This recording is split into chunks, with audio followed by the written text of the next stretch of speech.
Alors, donc, un commentaire sur ce texte absolument étonnant. Un commentaire sur un texte plutôt de nature philosophique d'un philosophe américain qui s'appelle Nelson Goodman.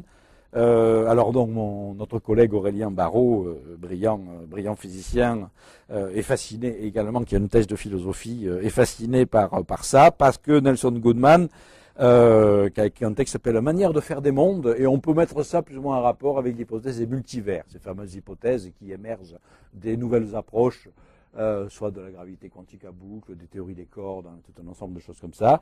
Le fait que l'hypothèse qu'il puisse y avoir en fait un ensemble extrêmement vaste, sinon infini, d'univers avec des constantes de la physique différentes, donc obéissant à des caractéristiques différentes.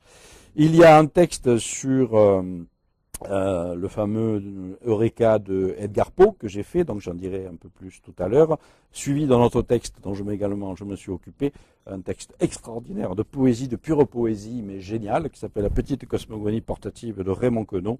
Et puis, pour finir, un extrait d'un ouvrage de science-fiction de Philippe-Joseph Farmer, qui s'appelle Les murs de la Terre, qui est très habilement commenté, comme d'habitude, par Roland Lehoucq, qui se passionne pour les rapports entre la science et la science-fiction. Et un texte d'ailleurs qui est mis en rapport un petit peu avec quelques-uns de nos travaux sur les univers multiconnexes, les univers chiffonnés, puisque Roland a également travaillé avec Marc et moi sur ces sujets-là. Et enfin, un texte à propos d'une bande dessinée de Francis Masse, qui s'appelle donc La cosmogonie de Masse. Donc vous voyez quand même un programme très riche. Et voilà, je ne saurais que vous conseiller de lire ces livres qui nous apprend beaucoup de choses. Alors donc, dans le temps qui me reste, je ne sais pas du tout quelle heure c'est, est-ce que j'ai mis mon... 25 ? D'accord, voilà. Ben, si vous permettez, je vais vous parler un petit peu des textes voilà, dont je me suis moi-même occupé. Donc voilà, j'avais proposé trois sujets. L'un d'entre eux, c'est un commentaire sur le travail de Friedman. Hein, donc ça rentre dans les cosmologies littéraires scientifiques. Et puis donc les deux autres rentrent dans les cosmologies littéraires, comme je l'ai dit, un long commentaire sur l'Eureka d'Edgar Poe et un autre commentaire sur la petite cosmogonie portative, donc de Raymond Queneau. Sur le texte de Friedman, en fait, donc évidemment, j'ai pas choisi, c'est pas un livre technique, hein, donc on s'est interdit de mettre des textes avec des équations, évidemment. Donc Alexandre Friedman, dans notre milieu, il est connu par ces deux grands papiers, un 1922 et un 1924, où réellement c'est des papiers bourrés d'équations, parce qu'il résout mathématiquement les équations d'Einstein pour décrire un univers homogène et isotrope, qui est soit en expansion-contraction, soit en expansion perpétuelle, avec une courbure positive ou une courbure négative. Il se trouve que Friedman a écrit en 1923, un petit peu avant de mourir accidentellement d'ailleurs, un ouvrage de vulgarisation ou de semi-vulgarisation qui s'appelle donc L'univers comme espace et temps. Et en fait, il y a déjà une bonne quinzaine d'années, dans la belle collection Source du savoir aux éditions du Seuil, dirigée par Jean-Marc Lévy-Leblond, j'ai présenté ce texte avec des textes également fondateurs de Georges Lemaître, traduits pour la première fois donc en français, avec donc des commentaires très détaillés. Alors en fait, dans cet ouvrage, L'univers comme espace et temps, Friedman essaie en fait de faire un exposé un petit peu axiomatique de la relativité d'Einstein. Il destine en fait à l'origine ce texte à une revue de philosophie qui s'appelait La Pensée, parce qu'il estime que, citation de Friedman lui-même dans sa préface, la hauteur de vue et la hardiesse des idées caractérisant les concepts généraux de la relativité sur l'espace et le temps doivent sans doute quelque peu marquer, sinon influencer le développement des idées chez les philosophes modernes. Il l'espérait. Voilà. Alors, et il faut quand même reconnaître que son projet donc de vulgarisation à l'usage des philosophes n'est pas une réussite sur le plan effectivement de la vulgarisation, parce que le style de Friedman est assez ampoulé, puis il est extrêmement en fait technique, il est plein de répétitions, de lourdeur de langage, etc. Et surtout, sur le plan du contenu et du niveau technique, l'auteur est quand même un peu naïf de croire que les philosophes pourront pénétrer les arcanes de la relativité en le lisant. Alors quand même, pourquoi publier un extrait de ce texte, dont je dis du mal en ce moment? C'est parce qu'en fait, l'intérêt de l'ouvrage, il réside ailleurs, et notamment dans la fin de l'ouvrage, il parle de la cosmologie comme application particulière de la relativité générale, et il y représente, mais en termes plus simples et non techniques, ses idées sur l'origine de l'univers, et donc sur la création de l'univers. Alors notamment, pour être mis en relation également avec d'autres façons de penser l'univers, Friedman, qui avait, comme tous les grands scientifiques, avait également une grande culture philosophique et littéraire, il évoque à la fin, lorsqu'il décrit les solutions de la relativité, conduisant à l'idée d'une singularité cosmique dans le passé, c'est-à-dire si on extrapole dans le passé, l'univers pourrait être réduit à un point, tout simplement. Et donc Friedman pose le problème du début de l'univers et également de la fin de l'univers, parce que vous savez que dans les solutions de Friedman, vous pouvez avoir un univers en expansion-contraction, donc avec un début et une fin.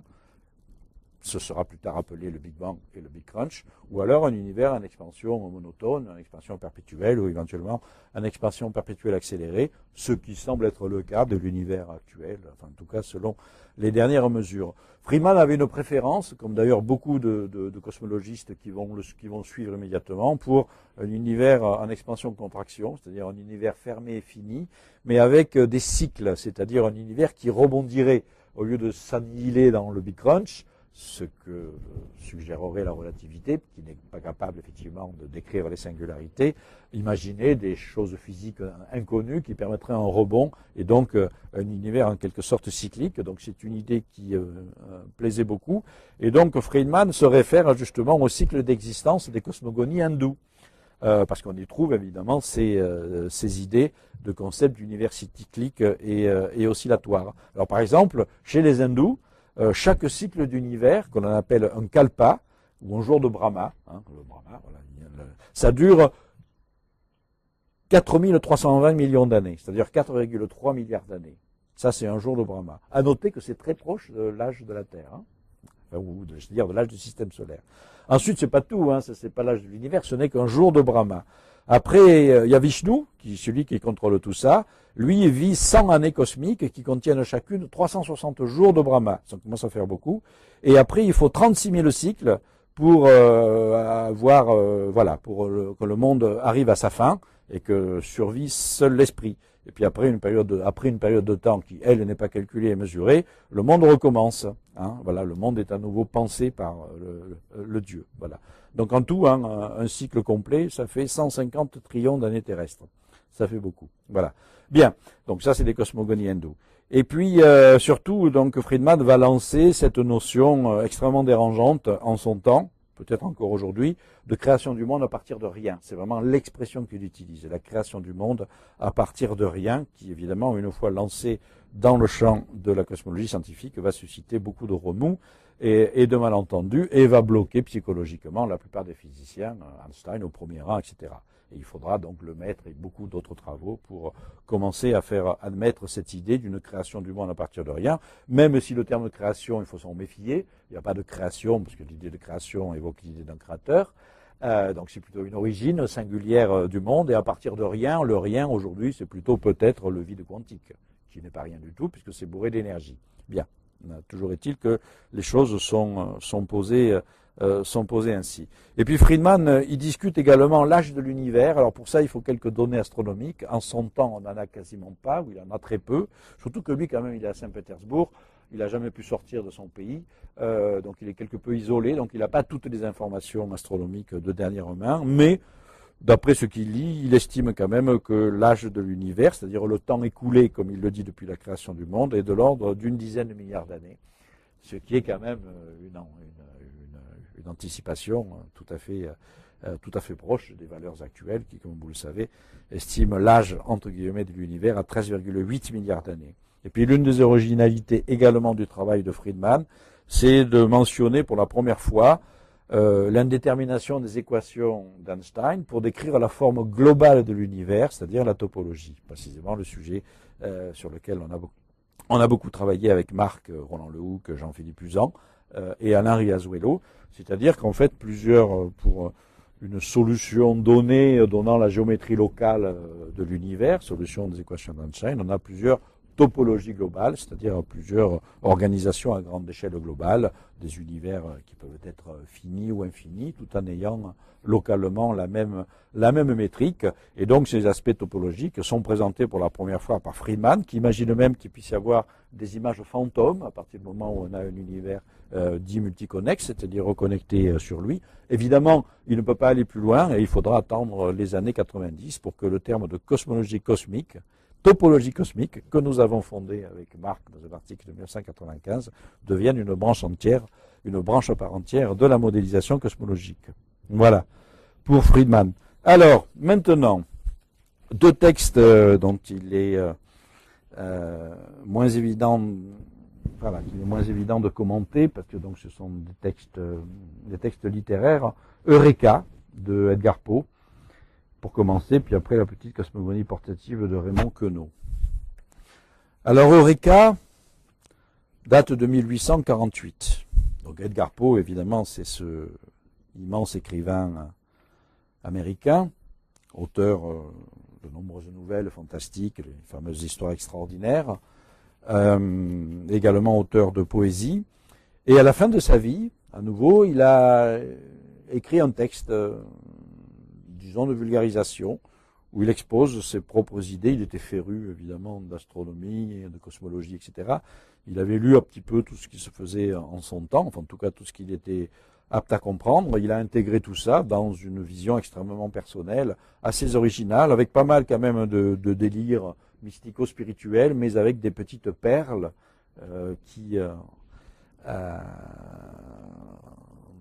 montrent effectivement une intuition assez extraordinaire sur ce qu'allait devenir la cosmologie scientifique.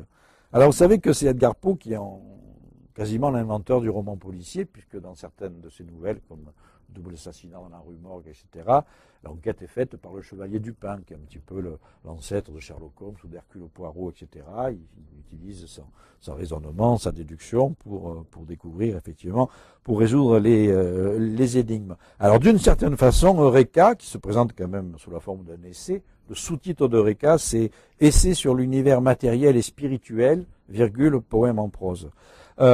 Il tente quand même de résoudre une énigme, comme le Chevalier Dupin. Mais c'est l'énigme, et il fait une enquête pour ça. Sauf que c'est l'énigme suprême, c'est-à-dire l'univers, son origine, son organisation, etc.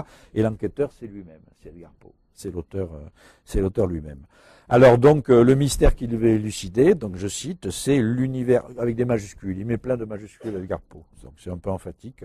L'univers physique, métaphysique et mathématique, matériel et spirituel, de son essence, de son origine, de sa création, de sa condition présente et de sa destinée. Des majuscules à tous les mots. Ça pourrait être aussi, on pourrait écouter Salvador Dali dire ce genre de choses, hein, avec son accent extraordinaire. Voilà. Donc, en fait, voilà, donc il essaie d'embrasser l'immensité de tout ce qui est connu en son temps-là. Et là où un esprit ordinaire ne verrait que chaos et complexité, ou un esprit perspicace aussi d'ailleurs. Lui, Edgar Poe, il voit... alors Edgar Poe, il est passé par plusieurs mois de maladie, hein, donc il a l'esprit un peu surchauffé également. Voilà. Lui voit une unité sous-jacente, un ordre, un plan. C'est normal, hein, les physiciens, ils font le pari qu'il y a quand même une unité sous-jacente et un plan dans l'univers, sinon on ne va pas chercher des équations et trouver les lois de la nature. Hein. Donc si on dit que l'univers est purement chaos et complexité, on renonce à faire quoi que ce soit. Voilà. Donc Edgar Poe, il est quand même dans cette voie. Et pour lui, ça s'appelle la consistance. Consistance, un grand mot, qui est vraiment le mot-clé de sa cosmologie personnelle. Alors consistance, pour lui, ça veut dire qu'en fait, tout se tient. Voilà, donc le petit comme le grand, et ainsi de suite. Mais là, ce qui fait vraiment l'originalité, pour l'instant, c'est pas très original. Hein. Ce qui fait l'originalité d'Edgar Poe, ce sont ses origines, sont littéraires et poétiques. C'est que pour lui, c'est l'instinct poétique et non pas forcément la démarche purement scientifique qui va nous conduire aveuglément, comme il le dit, à la vérité. C'est-à-dire pour lui, il y a un lien indéfectible entre la poésie, la beauté et la vérité. À cet égard, voilà ce qu'il écrit dans sa préface. Écoutez bien, c'est assez étonnant comme déclaration et assez fort. À ceux qui sentent, plutôt qu'à ceux qui pensent, aux rêveurs et à ceux qui ont mis leur foi dans les rêves comme dans les seules réalités, j'offre ce livre de vérité, avec un grand V, non pas seulement pour son caractère véridique, mais à cause de la beauté qui abonde dans sa vérité et qui confirme son caractère véridique. À cela, je présente cette composition comme un objet d'art, disons comme un roman, ou si ma prétention n'est pas jugée trop haute, comme un poème. Ce que j'avance ici est vrai, donc cela ne peut pas mourir, et si par quelque accident cela se trouve, aujourd'hui écrasé au point d'en mourir, cela ressuscitera dans la vie éternelle. Voilà. Donc il est quelque peu mégalomane, effectivement, il pense réellement avoir découvert définitivement le secret de l'univers, et s'il pense l'avoir découvert, c'est parce qu'il est un poète et qu'il estime que c'est le poète qui a accès à la vérité à travers la beauté de la forme poétique. Et donc il nous donne un poème en prose très abstrait qui se veut une explication totale de l'univers à la fois matériel et spirituel. Alors ce qu'il essaie de voir, Poe a une forte composante mystique, donc pour lui il y a une unité originelle qui est évidemment la pensée de Dieu, et à partir de là il va essayer d'élaborer une cosmologie qui finalement présente quelques traits dans ces phases évolutives avec les cosmologies relativistes qui naîtront plus tard, évidemment dans des conditions complètement différentes, puisque donc en fait pour lui, une cosmologie de la consistance, c'est-à-dire où tout se tient, est forcément une cosmologie qui évolue. Donc déjà, c'est l'idée d'un univers en évolution, ce qui n'est absolument pas du tout le cas au XIXe siècle. Hein. On pense à l'univers éternel, figé, l'univers newtonien n'évolue pas, etc., etc. Donc pour lui, il y a une cosmologie qui doit avoir un commencement et une fin, et un monde dynamique où justement, pour que tout se tienne, les forces s'équilibrent et tout un ensemble de choses. Donc pour lui, l'évolution cosmique se déroule en 5 phases. Alors la première phase, Dieu crée ce qu'il appelle une molécule primordiale. N'oublions pas, le maître appellera ça plus tard, sans avoir lu Edgar Poe, enfin peut-être qu'il l'a lu, mais évidemment il n'y a aucun rapport, il appelle ça l'atome primitif. Ici on a la molécule primordiale. Après, il y a la désintégration de cette molécule en un nombre gigantesque d'atomes, et c'est une première phase d'expansion, c'est-à-dire les atomes vont diffuser dans l'espace. Donc les atomes irradient dans toutes les directions, ils remplissent l'univers qui est supposé fini, et c'est une seconde phase de diffusion. Voilà, les atomes créent les étoiles. Voilà. Alors ensuite, une fois que l'expansion et l'irradiation a accompli son œuvre, l'action cesse et c'est la gravitation qui prend le relais. Voilà. Et la gravitation, qu'est-ce qu'elle fait? C'est une force de rapprochement et elle va commencer à former les univers-îles, les galaxies, etc., etc. C'est quand même assez assez étonnant ce processus, parce que c'est effectivement des processus qui sont aujourd'hui imaginés dans le déroulement réel. Donc c'est la troisième phase d'agglomération. Alors après, il a une phase un petit peu bizarre. À cette époque, il pense aux forces fondamentales. Mais évidemment, à cette époque, on ne connaît que la gravitation et l'interaction électromagnétique. Et même pas l'interaction électromagnétique, ça c'est avant Maxwell. Simplement la lumière et le magnétisme. Voilà.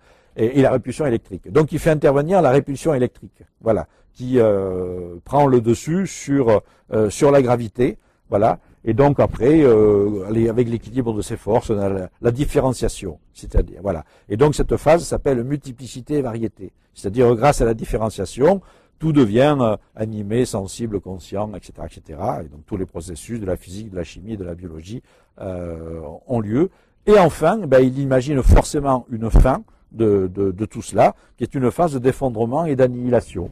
Voilà. C'est-à-dire que la gravité redevient dominante, donc tous les globes se reprécipitent les uns sur les autres, comme dans le futur Big Crunch, et tout retourne à l'unité.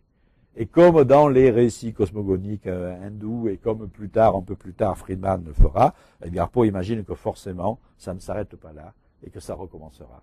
Donc, des cycles d'univers en expansion, contraction, où les singularités du Big Bang et du Big Crunch sont remplacées par tout simplement la pensée de Dieu. Donc c'est très proche des cosmologies hindoues et des kalpas dont je parlais. Salut Marc. Voilà. Donc voilà cette chose étonnante, donc ce récit étonnant de Edgar Poe. Alors c'est vrai que dans ce texte-là, le texte total tient à peu près 80 pages. Voilà, il y a pas mal de divagations mystico-philosophiques, mais on y trouve également des petites perles et des intuitions fulgurantes qui semblent anticiper effectivement plusieurs découvertes majeures de la physique du XXe siècle, anticipées à sa façon là. Par exemple, l'âge fini des étoiles comme explication du noir de la nuit. C'est-à-dire, Edgar Poe, vous le savez, c'est le premier à avoir résolu cette grande énigme cosmologique, pourquoi la nuit est noire. Si on décompose la question comme ça, la nuit est noire parce que le soleil est couché. C'est trop simpliste comme explication. Si on se place dans un modèle cosmologique où l'univers est infini et homogène, il y a un nombre infini d'étoiles. Et donc, en quelque direction que l'on regarde, notre regard finira par rencontrer la lumière d'une étoile. Donc, le fond de ciel ne pourrait jamais être noir, au contraire, il serait uniformément brillant, ce qui n'est pas le cas. On appelle ça le paradoxe de la nuit noire. Il a été posé pour la première fois par Kepler, le génial Kepler. Voilà. Et donc, l'une explication possible, c'est que l'espace soit fini, et donc il n'y a pas un nombre infini d'étoiles, donc on voit en travers les interstices des étoiles, on voit le noir. Et une deuxième explication, qui est une explication plus profonde, parce qu'elle s'accommode aussi d'une éventuelle infinitude de l'espace, c'est la finitude du temps passé. C'est-à-dire que l'univers n'existe pas de toute éternité, combiné au fait que la vitesse de la lumière ne se propage pas instantanément. Donc on voit tout en décalage. Et Edgar Poe, précisément, sait, parce qu'on l'a mesuré avant, que la lumière se déplace à vitesse finie, et dans sa cosmogonie évolutive, il dit qu'il suffit de regarder suffisamment loin dans l'espace pour remonter à une époque de l'univers où les étoiles ne se sont pas encore formées, elles n'existent pas encore, donc forcément, il n'y a pas de lumière. Et il explique donc le noir de la nuit par la finitude temporelle de l'univers. Et aujourd'hui, dans les modèles de la cosmologie contemporaine, c'est l'explication, effectivement, la plus cohérente du noir de la nuit, conjuguée avec l'expansion de l'univers. Voilà. Je voudrais finir 5 ou 10 minutes, puis après on pourrait poser quand même effectivement quelques questions, avec cet extraordinaire texte de Raymond Queneau, qui s'appelle Petite cosmogonie portative, dont dans le livre il y a la reproduction uniquement du premier chant. C'est un poème donc, qui a été publié en 1950, un recueil de poèmes, et qui est en fait divisé en 6 chants. Alors je vous rappelle quand même la personnalité de ce Raymond Queneau, hein, qui était féru de mathématiques et de sciences naturelles, avec une immense culture scientifique, qui va ressortir effectivement dans ce poème, mais pas de façon aussi évidente que cela. Il a fondé le fameux groupe de l'Oulipo, hein, cet ouvroir de littérature potentielle, qui est une tentative de construire des œuvres littéraires à partir de règles et d'algorithmes mathématiques et arithmétiques. Il est l'auteur d'un fameux texte qui s'appelle 100 000 milliards de poèmes, qui offre en fait au lecteur 10 puissance 14 combinaisons de lecture, qui fait 100 000 milliards de poèmes, à partir d'un texte ne contenant que 14 vers, mais construit de façon à ce qu'il y ait donc des combinaisons. Et d'ailleurs, passionné par les statistiques, il a publié un véritable article de mathématiques dans une revue pour chercheurs, qui est le Journal of Combinatorial Theory. Alors, mais quand même pour moi, dans toute son œuvre, connue en Asie, dans le métro, tout ça, etc., c'est vraiment la petite cosmogonie portative, qui est un texte peu connu, qui est vraiment le sommet de son art. Donc c'est un poème épique, hein, dans le genre épique, qui met en vers une somme encyclopédique de connaissances, de toutes les connaissances en fait de son époque, à la fois les connaissances en astronomie, en cosmologie, toutes les sciences de la nature, la biologie, etc. Donc il s'appuie sur toutes les théories les plus récentes, biologie, cosmogonie, l'histoire des inventions techniques, pour retracer toute l'histoire de l'univers, depuis l'atome primitif de Georges Lemaître jusqu'à l'apparition des ordinateurs, en passant par toute l'évolution des formes de la matière et des organismes vivants. Alors, il s'inspire en fait du fameux texte de Lucrèce, hein, le De Natura Rerum, de la nature des choses, qui était également divisé en 6 chants, et qui avait l'ambition extraordinaire de présenter une cosmogonie complète dans la mouvance de la philosophie atomiste, et dans une langue absolument extraordinaire. Et donc Queneau lui emprunte la disposition en 6 chants, ainsi qu'un découpage interne. Parce que quand on lit Lucrèce, chacun de ces 6 chants est introduit par un petit découpage qui explique un petit peu les sujets qui vont être traités. Et Raymond Queneau fait pareil, c'est-à-dire au début de chaque chant, il y a une sorte de petite table synoptique avec un index des matières qui indique les vers correspondants. Et c'est bien utile pour décoder ce texte absolument, de prime abord, assez hermétique. Alors cela dit, Raymond Queneau, il est modeste, Il sait qu'il ne va pas faire une cosmogonie aussi ambitieuse que celle de Lucrèce. Il connaît les limites du savoir humain, et c'est pour ça qu'il appelle une petite cosmogonie, et puis on va pouvoir la mettre dans la poche, c'est-à-dire elle est portative, et ça on reconnaît l'humour, effectivement, de Raymond Queneau, où il réfute toute entreprise d'explication universelle. Il propose sa petite version à lui de ce qu'il a cru comprendre, et c'est évidemment pas pour lui une explication universelle. Alors, je voudrais dire que quand on commence à lire ce recueil de poèmes, au premier abord, on ne comprend rien du tout. Mais vraiment, on ne comprend rien du tout. C'est-à-dire, le sens semble extrêmement hermétique, même si au début, on est d'emblée saisi par le plaisir jubilatoire des jeux de langage. Il y a plein de sens, d'allitération, de jeux de mots tout à fait extraordinaires, mais chercher réellement un sens là, au premier abord, c'est assez compliqué. Et heureusement, effectivement, Raymond Queneau propose quelques clés de lecture, comme je le disais. Je vous donne un exemple. Hein. Je commence tout simplement par le chant 1. Donc un extrait du texte de Queneau. La terre apparaît pâle et blette, elle mugit, distillant les gruaux qui gloussent dans le tube où s'aspirent les crues des croûtes de la nuit, gouttes de la microbienne entrée au sourpuis. La terre apparaît pâle et blette, elle s'imbibe de la sueur que vomit la fièvre des orages. Un calme s'établit, les nuages ont fondu comme le plomb balourd des soldats survécus. Un lierre, un gardénia, des fleurs enfantillage accomplissent le joug des temps mûrs sur la terre. C'est encore des vaccins et c'est encore des nuages, la piqûre d'éclairs dans la cuisse des sols et l'odeur de l'éther dans l'opération G et le terre du ciel modélant les montagnes, le traire des monts, la lave et l'archipel, la terre terrassant démente se démène et se plisse comme un cul de sèche momie étalant ses varices éclatées. Jeunesse, jeunesse, ô jeunesse, ô terre qui se promène entre deux vagues de comètes paraboles, ainsi de suite, etc. Tout le texte est comme ça. C'est un délire verbal incroyable, les allitérations, etc. On se dit, qu'est-ce que ça veut dire? Alors, il commence à donner quelques clés. Et donc, le début du chant, comme chez Lucrèce, il dit, en fait, voilà, l'explication, c'est vers 1,45, naissance et jeunesse de la terre, elle mugit et enfante. De 64 à 79, la lune se détache d'elle, les volcans et les sédiments, arbres et déluges. Après, retour sur les origines, l'atome primitif, l'âge du monde, la nébuleuse primordiale, les nombres, l'éclatement de l'atome primitif donne naissance à la variété des choses représentées par l'arc-en-ciel. Le Soleil, le système solaire, la ronde des planètes, Mercure et Vénus, Mars, astéroïdes, Jupiter, Saturne, Uranus, Neptune, Pluton, le silence éternel de l'espace infini, l'océan première et la naissance de la vie, le passage des cristaux au virus et la Terre à enfanter. Vous voyez ce programme scientifique extraordinaire qui est contenu dans ça. Alors, comme il fait allusion au système solaire, il décrit le Soleil, le système solaire et la ronde des planètes. C'est assez rapide comme description. Ça se passe où? Je vais vous dire. Vous allez me dire si vous reconnaissez le système solaire. Attendez. Le système solaire. Le commerçant peut rêver la putain dormir, le colonel fumer du tabac caporal, le fonctionnaire baille et le vieillard somnole. Ce féroce pédé se calme le zizi, le marin tout au loin lugubre se désole de naviguer si près du bout de l'infini, car il ne connaît pas le mineur endurci. Vous avez compris, c'est ça le système solaire.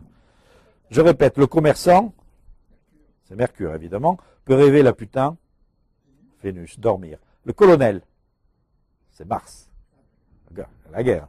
Voilà, dieu de la guerre. Fumer du tabac caporal, le fonctionnaire baille, c'est Jupiter, et le vieillard somnole, c'est Chronos, c'est Saturne évidemment, ce féroce pédé, c'est Uranus, ça fait connaître un peu de mythologie, hein. Bon voilà, se calme le zizi, vous connaissez la castration de Chronos, etc. Le marin tout au loin, le lugubre se désole de naviguer si près du bout de l'infini, c'est Neptune, que l'on considère un petit peu à l'époque comme un petit peu le bout du système solaire, car il ne connaît pas encore le mineur endurci. Le mineur, c'est évidemment Pluton. Hein, ouais, voilà. Bien. Alors là, ça paraît un petit peu anecdotique, mais ailleurs, il a des intuitions extraordinaires, par exemple sur l'évolution biologique, où il imagine le passage des cristaux au virus. Et c'est des idées qui, à l'époque, commencent à être un petit peu diffuses dans la communauté scientifique, où on commence à imaginer l'origine du vivant à partir de structures biologiques, enfin de structures d'abord chimiques extrêmement, qui deviennent de plus en plus complexes et qui ont un niveau de complexité qui est au-delà du cristal. On finit par avoir l'organisme vivant. Voilà. Simplement, je voudrais quand même dire, voilà, 2-3 minutes, parce qu'il faudrait que je voudrais quand même vous laisser le temps pour poser quelques questions. Euh, Apparemment, le découpage est complètement chaotique, c'est-à-dire qu'on n'a pas du tout une histoire linéaire de l'évolution du monde. C'est-à-dire il y a des retours en arrière, etc., etc., etc. Alors, en fait, il y a un véritable principe d'ordre dans ce texte-là, mais qui n'est pas un ordre chronologique. Cet ordre se traduit par le fait qu'il y a 1 million d'années par alexandrin. Un alexandrin représente un laps de temps de 1 million d'années. Donc, quand il décrit l'ère primaire, il y a 365 vers. Et on sait aujourd'hui que l'ère primaire, c'est environ 350 millions d'années. Le secondaire, il y a 161 vers. 160 millions d'années. Le quaternaire, il y a 2 vers. Il y a 2 millions d'années. Et ces 2 vers, quaternaire, c'est nous. Enfin, l'apparition. Queneau écrit, le singe ou son cousin devint l'homme, lequel un peu plus tard désagrégea l'atome. 2 vers. 2 millions d'années d'histoire humaine qui engloutit dans le temps démesuré de l'univers. Alors simplement, les tronçons temporels sont déplacés un petit peu partout et distribués apparemment de façon chaotique pour donner l'image d'un déroulement désordonné des événements de l'histoire cosmique. Parce qu'ils refusent toute vision anthropomorphe. Vous connaissez sans doute le principe anthropique, comme si l'homme était une finalité, etc. On n'en parle pas encore à cette époque du principe anthropique, mais il y a toujours la tentation finaliste, et Queneau refuse absolument ça. Et donc, il redistribue les tronçons de façon chaotique pour montrer qu'il n'y a pas du tout une progression linéaire qui va conduire depuis l'origine du monde jusqu'à l'avènement de l'homo sapiens. Et en plus, s'il introduit comme ça dans la trame temporelle plein de retours en arrière et des anticipations récurrentes, c'est aussi pour donc mettre des anachronismes, c'est aussi pour figurer les boucles de rétroaction qu'il y a dans les processus biologiques qui fascinent Raymond Queneau. Voilà. Donc voilà, c'est un texte absolument prodigieux dans sa conception et qui apporte énormément de plaisir à la lecture par tous les jeux de mots, les calembours, les allitérations, quand on a un petit peu une grille de décodage. Voilà.